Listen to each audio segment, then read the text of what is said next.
Maligayang pagbati sa lahat mula dito sa T-Mobile Arena, Las Vegas. Ito ang Sports Tambayan. Live na live sa World Boxing Council o WBC Interim World Light Heavy Match. Matinding bakbakan natin ang sasaksiyan na pinangunahan ni David Benavidez matapos ibinida ang hindi matatawan ni Seth Discarte sa kanyang pagsuntok kontra si David Morrell kung saan sumusubok, humahabol, dikit ng dikit at hindi bumibitaw. Pagpitik ng round 4, sunod-sunod ang combinations na dumapo kay Morrell sa nalalabing rounds.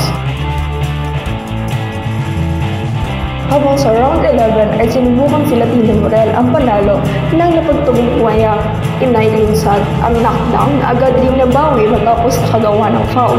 Dahil lang umabot sa 48% ang lakas ng mga suntok ni Benavidez habang umani lamang ng 32% ang suntok ni Morrell. Sa huli, nadepensahan ni Benavidez ang kanyang welterweight WBC belt at naiuwi ang WBA title at nilasap ni Morrell ang unang pagkatalo sa kabila ng pananalasa ni simula nitong 2019. Hanggang sa muli, ito yung Sports Tambayan.